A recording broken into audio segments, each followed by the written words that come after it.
refused to come out. Eventually, federal agents made entry into the residence, and the individual was brought to an ambulance where he has been transported to the hospital. Minneapolis police have secured the crime scene around the location, and the Minnesota Bureau of Criminal Apprehension, as well as the FBI, are on the scene processing the evidence. There's a crowd gathered in the area, and we have called for mutual aid from the Minnesota State Patrol and Hennepin County Sheriff. The crowd is engaging in unlawful acts. They have thrown fireworks at police officers, and at multiple times, gas has been deployed. Police are attempting to disperse this unlawful assembly at this time. I urge anyone that is at the scene to leave immediately. This is already a very tense situation, and we do not need this to escalate any further. I have faith that the investigators are involved will follow every lead in this case and ensure it is completed to its logical conclusion.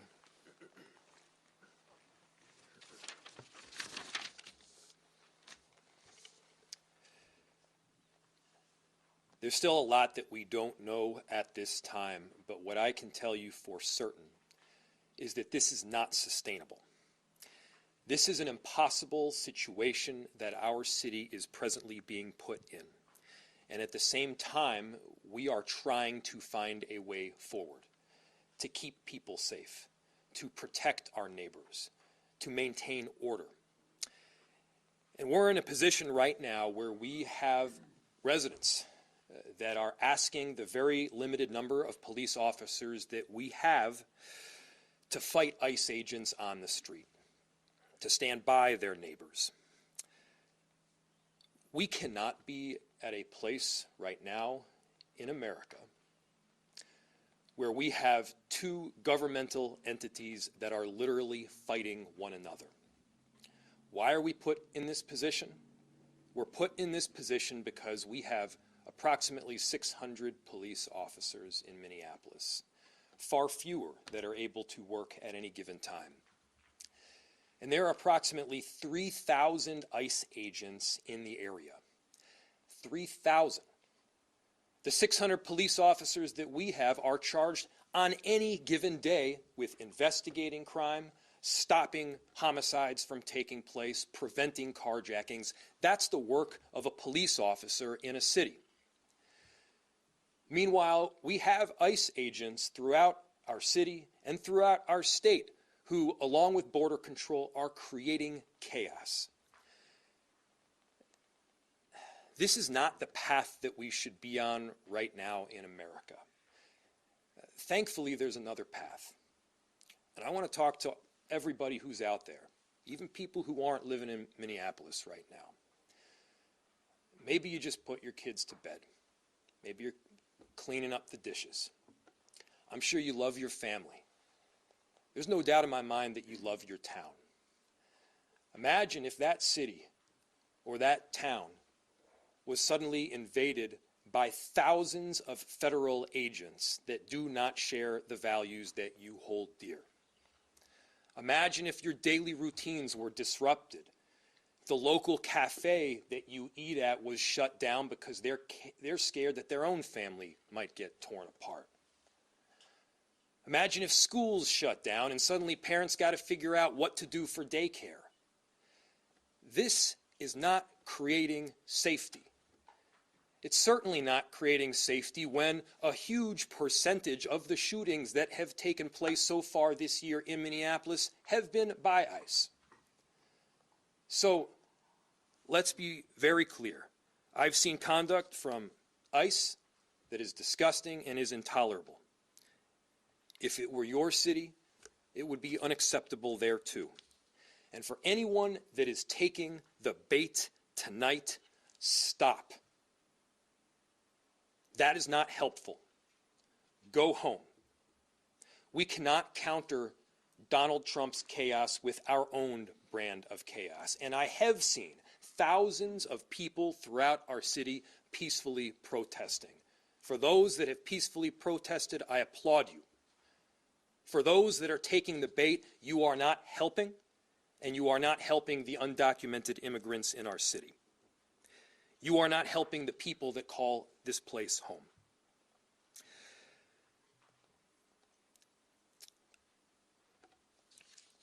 ICE can leave, and this massive deployment can come to an end. We have filed litigation to hopefully make it so, and at the same time, I'm deeply concerned that we don't have that kind of time. This is already the second shooting that we've had in a week. People are scared. The atmosphere is tense. But again, there is another option. We can stop going down this route together. We'll open it to any questions. I just wanted to see if you might be able to clear up some of the rumors that were circulating on social media that a pregnant woman and possibly a 12-year-old boy were involved in this. Is that true or not true at all? So there were reports initially that there was more than one person shot. That is not true. There is one person that's been shot. It is a non-life-threatening injury, and they have been transported to the hospital. The remainder of the residents has been cleared. We did have one call of, I believe, a woman having an anxiety attack in the basement of the same residence, the same building. But to my understanding, no one else has been transported to the hospital. And no children involved in this? To my understanding, no. DHS has said that 2 other people came out of an apartment and started attacking the officer with shovels, and that the original person that they were looking for also did that. What has your investigation told you so far? So the question was that people had come out of the residence and attacked federal law enforcement with shovels. The understanding that we have at this time is that this incident began on 94. The individual drove towards the residence, had some sort of accident outside the residence, ran towards the house, and got into a struggle with federal law enforcement. I believe there's a broom and like a snow shovel that's on the scene. And yes, I have heard information that that some individual, at least one person, may have assaulted federal law enforcement. Yes. Will MPD I am not aware if that's the same person who was shot or if that's someone else.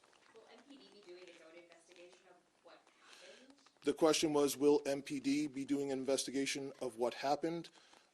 I requested the Minnesota Bureau of Criminal Investigation, Criminal Apprehension to respond, and they are on scene. And you were saying that there was unlawful protesting that happened tonight. Could you be a little bit more specific? The question was about unlawful protesting. It has absolutely become an unlawful assembly.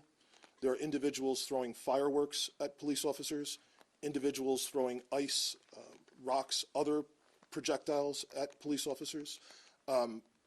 It is well past the line, and people need to leave.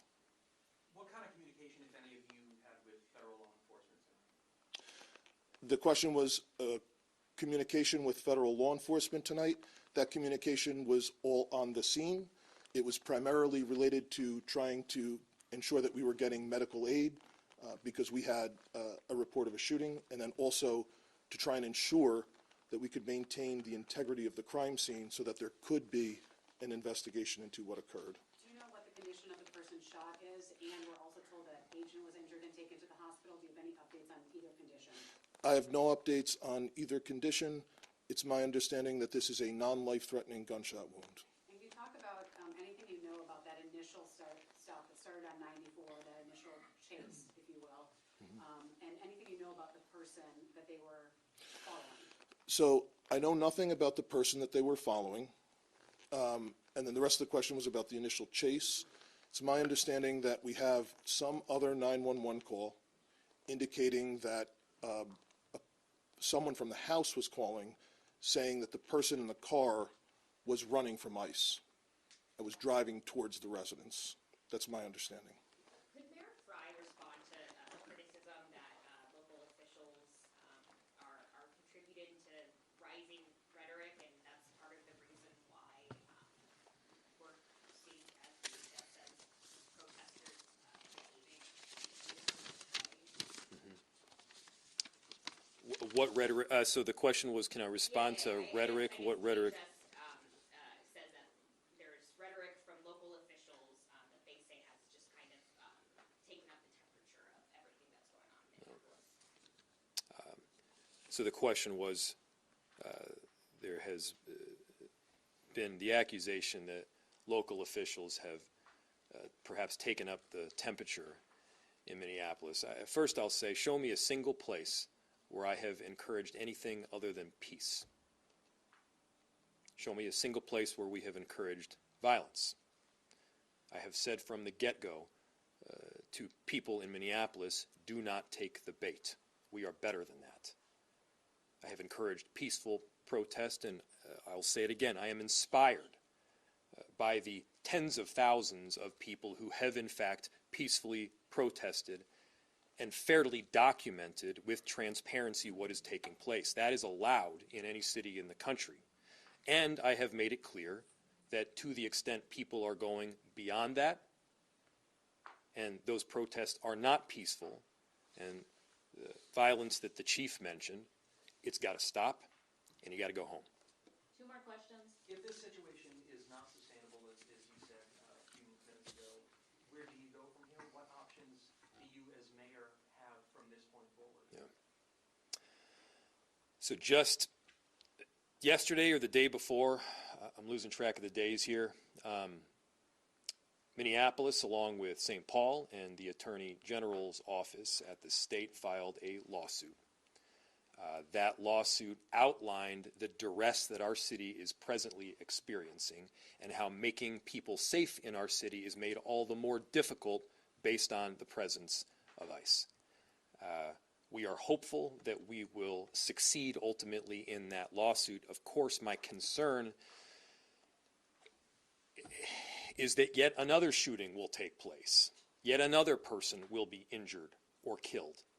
This is not a new concern. The chief and I have been laying this concern out for well over a month at this point. This is not sustainable.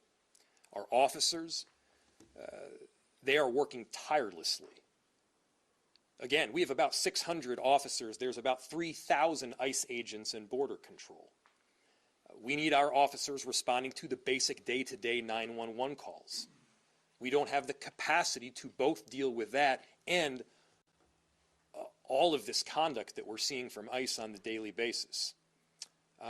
You know, earlier today and yesterday, I was out on a couple of major commercial corridors in our city. People are scared. You know, there's basic rights that you should have to be able to live safely in your neighborhood, to be able to go downstairs and head to the cafe or the flower shop.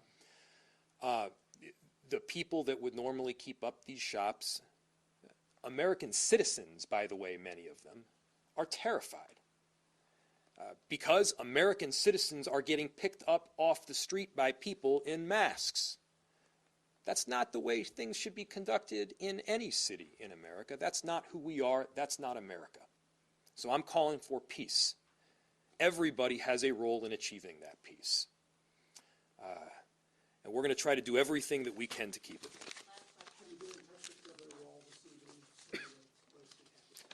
Yeah, so our office, yes, is in touch with the governor's office, as we've been for the last week here. He has been an excellent partner in both ensuring that we have additional resources through the Minnesota State Patrol, through the Bureau of Criminal Apprehension, and that work will be done in partnership. Thanks, everybody. We'll have more information tomorrow that